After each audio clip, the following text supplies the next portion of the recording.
ሰላም ጤና ይስጥልን የተከበራችሁ ቤተሰቦቻችን እንደምን አምሽታችኋል? ምሽቱን አፕዴት መረጃ ወደ እናንተ እናደርሳለን። አብራችሁን ቆዩ።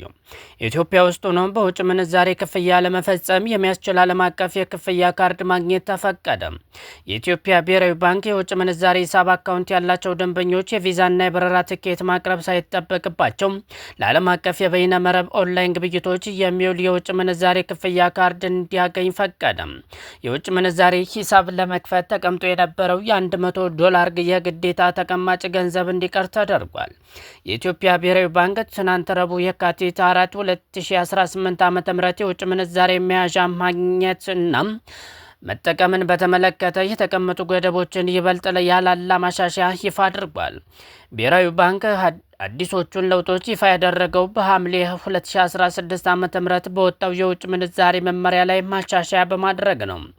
አረንጓዴው መጽሐፍ በመባል የሚጠራው ይህ መመሪያ የወጣው በሐምሌ 2016 ዓ.ም የማክሮ ኢኮኖሚ ሪፎርም ተግባራዊ መሆን ሲጀምር ነበር። መመሪያው የውጭ ምንዛሬ ከመንግስት ተመን ወጥቶ ገበያ መር እንዲሆን ያስቻለ መሆኑንም ይታወሳል። አሁን የተደረገው ማለዋወጥ ማክሮ ኢኮኖሚ ሪፎርም ተከትሎ በውጭ ምንዛሬ ላይ የተደረጉ ለውጦች አካል እንደሆነም ብሔራዊ ባንክ ትናንት ባወጣው መግለጫ አስታውቋል። አዲሶቹ ማሻሻያዎች የውጭ ምንዛሬ ገበያን የበለጠ ለማጎልበት በማሰብ ተግባራዊ እንደሆኑም ገልጿል። ከዚህ ቀደም በነበረው አሰራር ባንኮችና የውጭ ምንዛሬ ቢሮዎች ዓለም አቀፍ የክፍያ ካርዶችን መስጠት የሚችሉበት ወደ ውጭ ለሚጓዙ ደንበኞች ነበር። የውጭ ምንዛሬ የሚጫንበትን ይህንን ካርድ ማግኘት የሚፈልጉ ሰዎችን የውጭ ጉዞ ትኬትና ቪዛ መቅረብ ይጠበቅባቸው ነበር። ይህም የኢትዮጵያውያን ከዓለም አቀፍ የበይነ መረብ ኦንላይን የግብይት መድረኮች ዕቃዎችን እንዳይሸምቱ ወይም የሚፈልጓቸው አገልግሎቶች ለማግኘት የደንበኝነት ምዝገባ እንዳይፈጽሙ አድርጓቸው ቆይቷል ብሏል።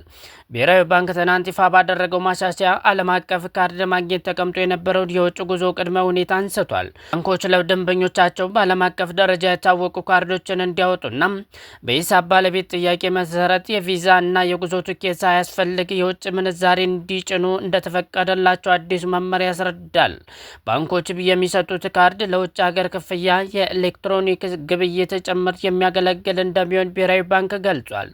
የባንኩ መግለጫ እንደሚያስረዳው ዓለም አቀፍ ካርድ ማውጣት የሚችሉት የውጭ ምንዛሬ አካውንት ያላቸው ደንበኞች ናቸው። ብሔራዊ ባንክ በተመሳሳይ የውጭ ምንዛሬ ሂሳብ ለመክፈት ተቀምጦ የነበረው $100 አነስተኛ ተቀማጭ እንዲቀር ወስኗል። የውጭ ምንዛሬ ሂሳብ ለመክፈት ምን ያህል ዶላር መቀመጥን አለበት የሚለው ባንኮቹ ራሳቸው እንዲወስኑ መፍቀዱን መመሪያው ላይ ሰፍሯል። ብሔራዊ ባንክ የውጭ ምንዛሬ በሚገኝባቸው ሌሎች መንገዶች ላይም ተቀምጦ የነበረውን ቪዛና የጉዞ ትኬት የማቅረብ ግዴታ አስቀርቷል። በቀደመው አሰራር ለሕክምና ወደ ውጭ የሚጓዙ ሰዎች የውጭ ምንዛሬ ለማግኘት ቪዛ ከተቻለም የጉዞ ትኬት እንዲያቀርቡ ይጠየቁ ነበር። በአዲሱ መመሪያ መሰረት ለሕክምናና ትምህርት ወደ ውጭ የሚጓዙ ሰዎች ቪዛና የአውሮፕላን ትኬት ሳያቀርቡ እስከ $20,000 ድረስ ማግኘት ይችላሉ። ሌላኛው የብሔራዊ ባንክ ማሻሻያ ኢትዮጵያውያን ወደ ውጭ ሀገር ገንዘብ መላክ ከሚችሉት መንገድ ጋር የተያያዘ ነው። አዲሱ አሰራር የውጭ ምንዛሬ ሂሳብ ያለው ደንበኛ ለትዳር አጋሩና ለልጆቹ የትምህርት ሕክምናና የጉዞ ወጪ ክፍያ መፈጸም ተፈቅዶለታል። በተጨማሪም ኢትዮጵያውያን ከሀገር ውጭ ለሚኖሩ ዘመዶቻቸው እገዛ የሚውል እስከ $3,000 የሚደርስ ገንዘብ ወደ ሌላ ሀገር መላክ ይችላሉ። ይህንን የውጭ ምንዛሬ የሚልኩበትን አሳማኝ ምክንያት ማቅረብ እንዳለባቸው መመሪያው ላይ ተጠቅሷል። $10,000 በላይ ይዘው ከውጭ ሀገር ወደ ኢትዮጵያ የሚገቡ ነዋሪዎች ላይ ተጥሎ የነበረው ጉምሩክ የማሳጅ አሰራር በአዲሱ ማሻሻያ እንዲቀር ተደርጓል። የትኛውንም ያህል መጠን ያለው የውጭ ምንዛሬ ያለ ጉምሩክ ሰነድ መመንዘር ወይም ተቀማጭ ማድረግ እንደሚቻል ብሔራዊ ባንክ አስታውቋል። ከተመዘገቡ የውጭ ኢንቨስትመንቶች የተጣራ ተርፍ ወይም የተርፍ ድርሻ የሚያገኙ አካላት ገንዘባቸውን ወደ ውጭ ለመላክ የሚከተሉት አሰራርን በአዲስ ማሻሻያ ተቀይሯል።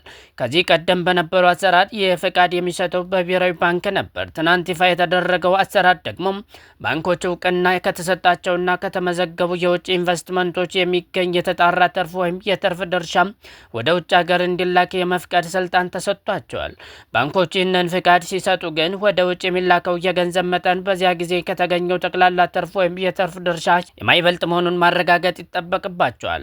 ኢትዮጵያ ውስጥ የሚገኙ ድርጅቶች በሌላ ሀገር መዋዕለ ንዋያቸውን ፈሰስ የሚያደርጉበትን አሰራር በአዲሱ መመሪያ ተዘርግቷል። ተቋማቱ በውጭ ሀገር ኢንቨስት ማድረግ የሚችሉት በመዋዕለ ንዋያቸውን ሁኔታ በኢትዮጵያ ብሔራዊ ባንክ እያስመረመሩ ሲፈቀድላቸው እንደሆነም ተገልጿል።